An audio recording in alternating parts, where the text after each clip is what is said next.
Okay, sawa. Video iliyopita tujifunza tu introduction to HTML.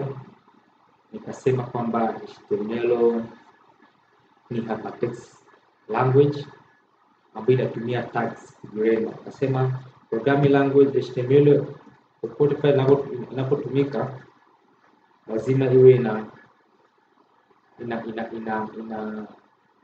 hizi element. Lazima iwe ina body, lazima iwe ina HTML, head na body. Ambazo zote zina open na closing tag. Chochote kionekana unaandika ndani ya body. Sasa na nikagusia h1 hizi pp zote na kila kitu. Leo nitaintroduce tag fulani vya body muhimu ni kama mabox. Tunasema mabox ya kudivide vitu, dividers, boxes. Inaitwa div, yenyewe inaitwa div. Ambayo waga inaandikwa hivi.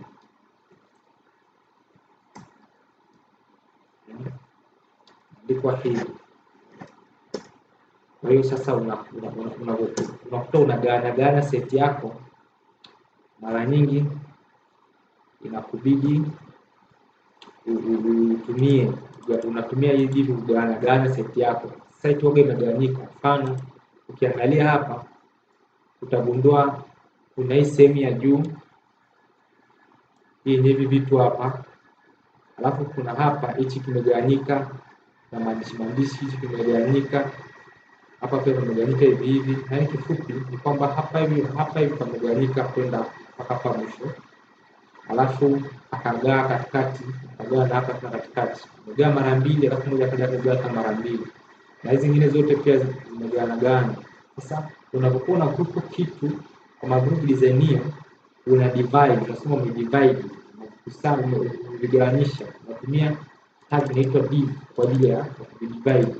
Inakuwezesha sana mambo na inaleta ladha. Sasa leo nataka niintroduce CSS kama nilivyosema, lakini nimeona nikuintroduce kwenye hii div maana ni ya msingi kabla tuendelee. Sasa kwenye CSS nini? CSS inaandikwa hivi. Na hiyo hapo nimebonyeza control na slash forward slash. Discord ukifanya hivyo inaleta kitu kinaitwa comment. Comment ni unaandika kitu chochote lakini browser haitasoma, haitaandika nacho. Programming yote. Sasa CSS kitu ambacho kinaitwa hivi. Namaanisha ni nini? Kitu chake ni cascading style sheet. Yenyewe inatumika kufanya nini? Inatumika kufanyia style, kuremba website yako, weka rangi, display kwa mtindo huu. Screen kuongezeka ifanyaje? Screen kupungue ifanyaje? Inaitwa cascading style sheet. Ambalo tutajifunza. Inaitwa cascading style sheet. Okay? Sasa cascading style sheet iko aina tatu. Aina ya kwanza una apply kuna ambayo inaitwa inline styling.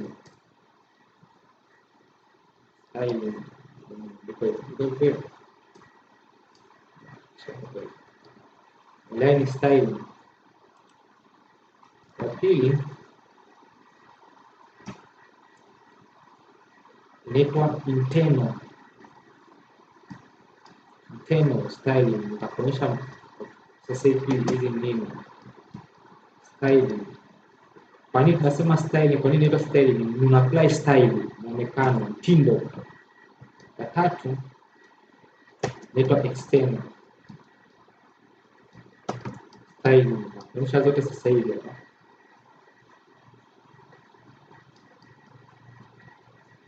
Styling. Sasa tuanze na inline styling. Inline kama neno linavyosema line, inamaanisha una style tag ndani ya hiyo line.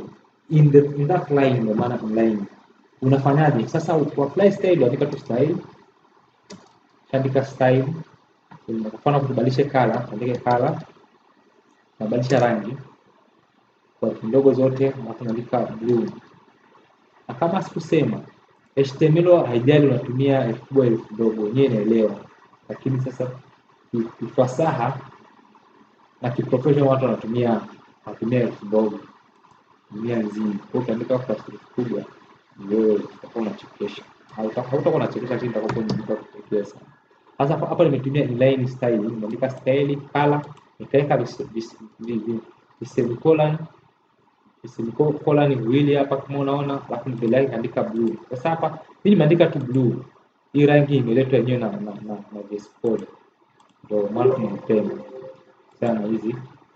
Sasa control save. Ndio pale mahali ulirun mara kwanza, ile browser iliyokufikia. Refresh. Utaona ile heading 1 imekuwa rangi ya blue. Ndio kwenye heading 2 hapa. Nikapia style. Labda color tena. Andika red. Control save. Ndio refresh. Unaona kwa red. Zote. Ndio unafanya. Basi style. Hebu tusifanye ya rangi, unaweza kutoka ni rangi tu. Tuandike labda text transform, alafu tuandike capitalize au uppercase.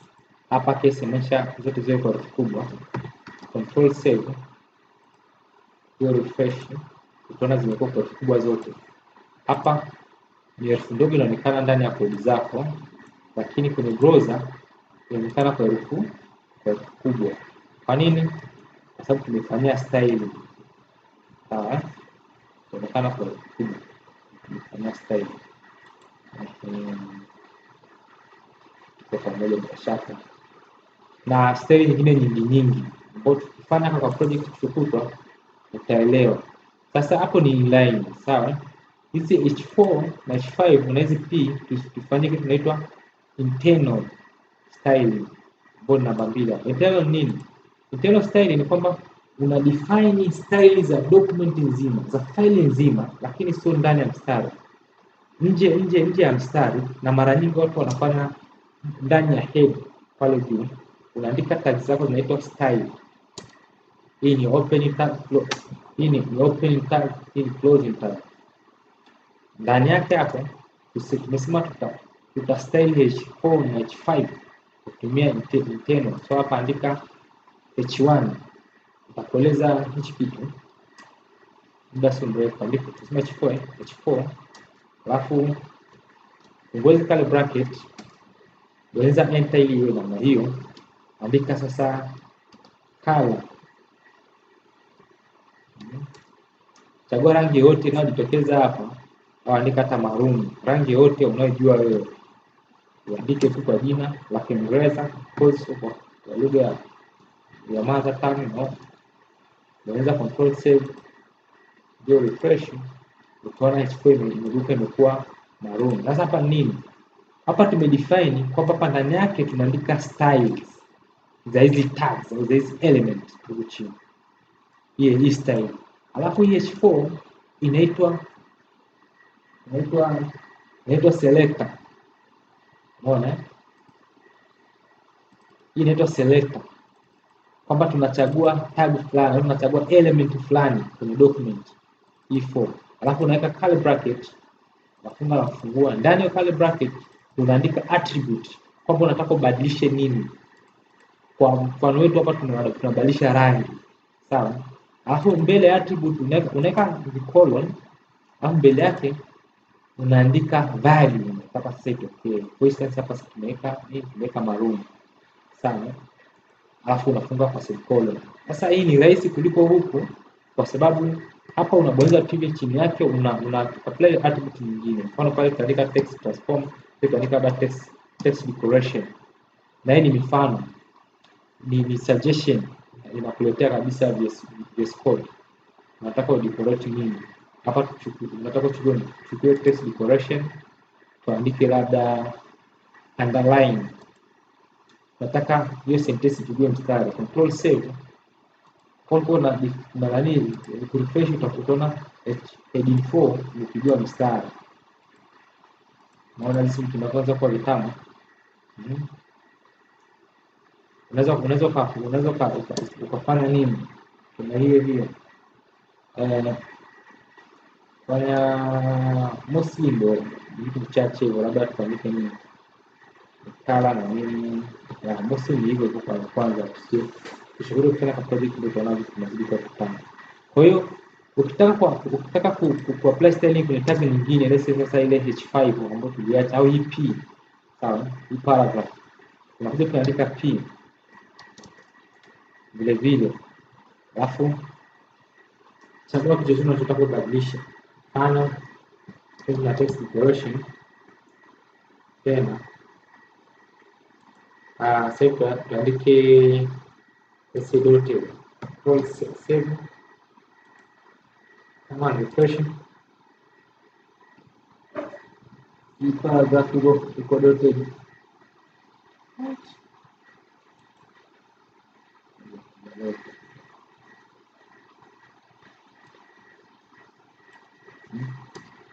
fanya nini, tuandike labda text decoration overline control save iko naga hiyo refresh, mstari umetokea juu kwa underline. Kwa ndio hivyo nakuchagua, lakini sasa most of the time hautatumia hizi tag moja kwa moja, utatumia kitu kinaitwa class na IDs. Hizi ni identifier. Umeona? For instance, hii h1 nafuta hii style, control save, ukija hapo tuona imepotea hii h1, rangi imepotea kabisa. Ila naandika class, naandika heading. Unaweza kuandika kitu chochote kile kinachokuja kwenye kichwa chako, lakini hapa nitaita heading. Nitaandika hichi kitu kwenye hizi zote, hizi heading zote, nafuta zile inline style, nafuta na hii. Kwa hiyo h1 mpaka h3 nimezipa style za heading. Sasa nachofanya nini?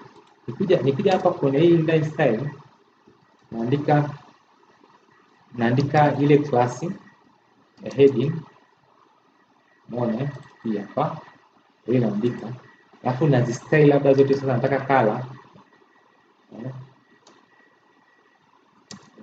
color, ile nini hiyo violet, lakini kwa kuwa ni class hapa tunataka uelewe, unapotambua kitu kwa kukipa class, nakwambia hizi ina identification kwamba kuna tags fulani umezipa darasa au utambulisho wa aina ya class.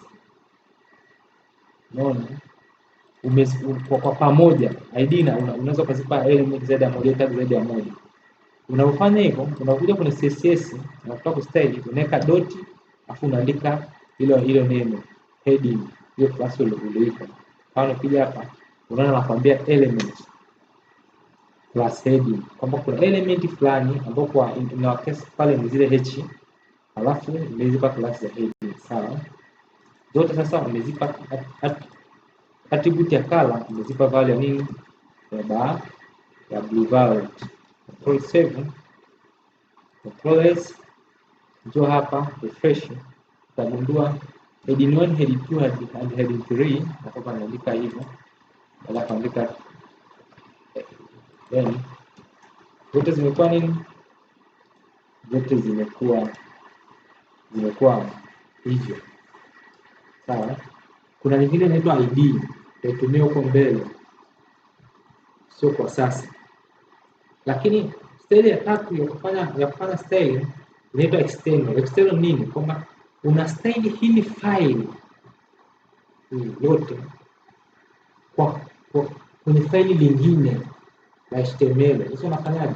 Unakuja hapa kwenye hili folder hili la HTML, right click, chagua new file, unaandika style.css. .css hizi ni faili ambazo zinatumika kustyle HTML files. Sasa unakuja hapa Sasa unaona kwenye hapa ndani hizi tutumie hizi copy, bila kukopi hiyo style, ibaki style hapa hapa footer. Alafu jamaa kwenye style paste hivi vitu. Kukopi na kupaste unaweza kutumia tu control C, control V kupaste, control C kukopi, control C paste. Sasa hapa tumestyle hizi tags, hizi element zetu hapa. Kutumia nini? Kutumia external. Hili ni faili nyingine. Ukija hapa kwenye mafolder yetu, tuna index na tuna style.css. Kwamba mafaili yameshakuwa mawili. Tumetengeneza kule, funiko imetokea hivyo hivyo. Sasa hii faili litambue kwamba natumia style kutoka kwenye faili nyingine. Kumbuka zinazojipanga hapa kwenye dashboard ni mafaili mbalimbali unayotumia. Kwa hiyo usichanganye. Sawa? Okay, tufunge hapa. Ili kufanya hivyo, unaandika kinaitwa link. Sawa? Rel hapa ni dashboard imenimalizia. Ukiandika tu link unaweza enter itakuja hivi. Alafu hapa ndani ya href hii hapa ni relevance, kwamba ni style aina gani, kwamba ni style sheet. Hii href inamaanisha here refer, kwa kifupi au kwa maana ambayo inaeleweka, ambayo inaitumiaga kwamba refer file aina fulani au refer sehemu fulani.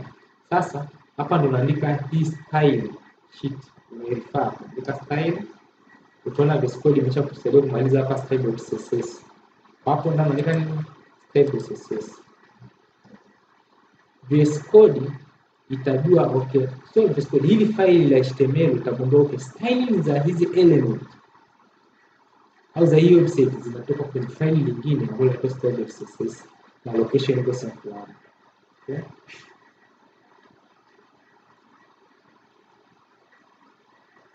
Control save. Kama refresh utagundua kumbaki vile vile. Sasa kwa maana tumerefer. Sasa kama unataka kuamini, njoo hapa kwenye blue variant, andika rangi nyingine, andika sasa hivi green.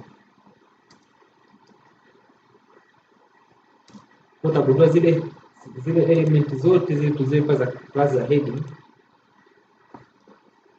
zote zimekuwa nini? Zinaleta rangi hizi za kijani. Kama zimebadilika na jambo tumeandika kwenye file nyingine. Kwanza kwa yani file moja. Sahau. Hiyo ndo, that's all about style sheet. Sasa unaweza kufanya mambo mengi sana au jaribu kufanya mambo mengi sana ila hivyo ndio hivyo. Hii ni video ya pili. Video ya tatu tutatengeneza kitu kinacholeta maana. Tumia HTML na CSS.